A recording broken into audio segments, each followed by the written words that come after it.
Do you ever go on a date and think, oh, wish I had some better communication skills?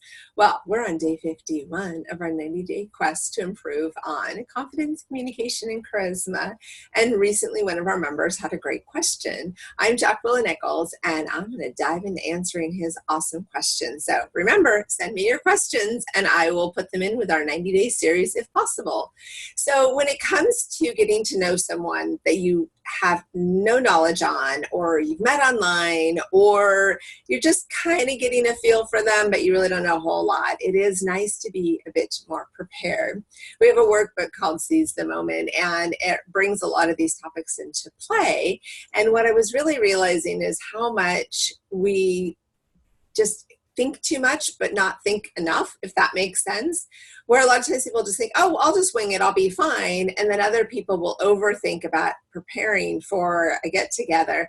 And so we want to find a happy medium between that. There needs to be a level of an organic energy. So a phrase I use a lot is that when you're dating, you don't want the person to feel like they're on an interview, like they're trying to get a job. Nope, you're not trying to hire the love of your life. You're looking for someone to decompress with after your busy day. And then you also want to think about getting to know them on an inner view, like really knowing their heart level, knowing what they like, what their interests are. I was just talking to this gal, and she has somebody really interested in her. And then she kind of pulled back and she's like, but you don't actually know me. You just like the idea of me. And she's like, you don't even know my favorite color.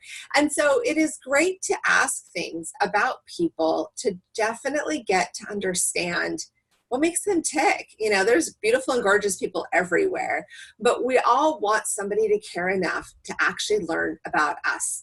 And one of the great ways to get conversation started in that is to feel confident in your own self with what you would answer in these questions. So I have clients work through reminding them where they're at right now, because so often our dating skills and conversation are based on where we were when we were single again and last time, but that could have been 10 or 20 years ago. So things have changed and things have adapted, and your life's in a different place.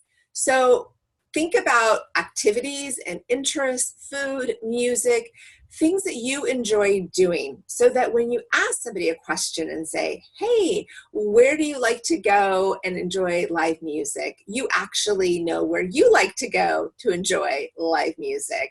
So this is something that's really powerful, because so many times people think of this list of questions of what they want to know, but honestly, if you flip the question on them, they actually have no answer for you. They're just curious, but not really doing their own personal in-depth work. So be ready to answer.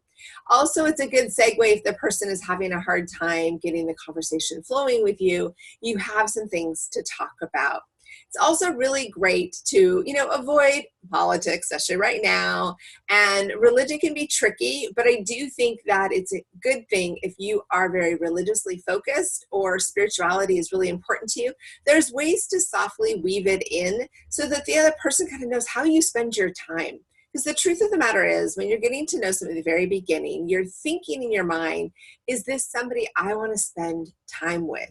Is this somebody I want to discover? It's one thing to be like, oh my God, they're totally hot. But it's a whole other thing to say, I want to actually know their brain. I want to know what makes them tick. I want to enjoy someone I want to spend the day with.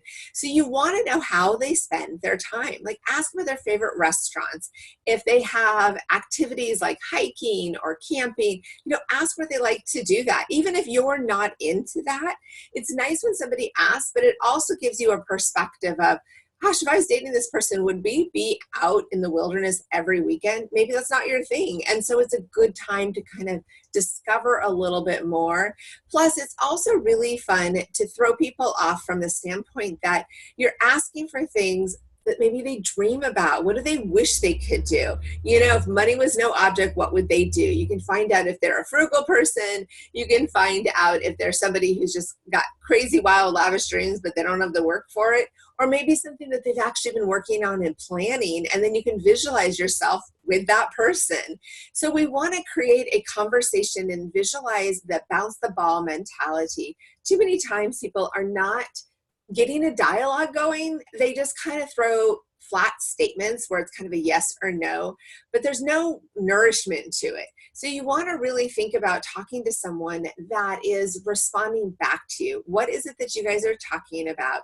What is it that is getting that energy going? Because on a physical date, when you're sitting there with someone, we need to not be so in the head. We need to get to the heart space, but we need to get some flirting and fun going. And if we can't get that happening and we're too much into our list of questions, we're going to miss out on a really neat connection. Because I can tell you that no matter how much you might fumble in the wording and not have the best of questions, if you've got a great smile and you are totally focused, you're not wandering around looking at everybody else, and you're engaged in the conversation, you're more likely to get a second date.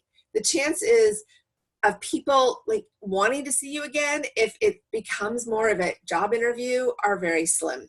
So let's go to that deeper level. Let's take some time to reflect on who you are, what you have to bring to the table, what it is that you're looking to add and complement to your life, so that you can discover those answers right there in talking to someone, but also be really open. The great thing about dating is bringing newness, bringing a fresh perspective, whether it's learning about new restaurants, learning about new travel places, learning about new adventures, whatever it is, it helps you to expand your own life. Too many people keep trying to date someone that's just like them. They just want to pop somebody into their own world, which I'm sure your world's great. But when you both learn from each other, there's so much more that you can gain. So begin softly with communication. Make sure that you follow up when people message you or call you, and schedule the date. Like, get in front so you have an actual human-to-human connection. Online and texting is fun, but you can build a whole different relationship dynamic that won't really play out in the real world. So my challenge to you is to get yourself on track for communication success. Allow yourself to reflect about all the awesomeness you have to offer, and think of some questions in advance before you get together with another person, so that there's an engaging energy to kind of overstimulate you from all the nervous energy when you're meeting someone for the first time. I'm Jacqueline Nichols, and we are on our daily quest to support you in building community, flirting, cuddles, fun, friendship, and all the other good stuff that we love to do so much. Like, share, comment, subscribe, and comment below about some of your communication techniques for early dating stages. I'll talk to you again tomorrow.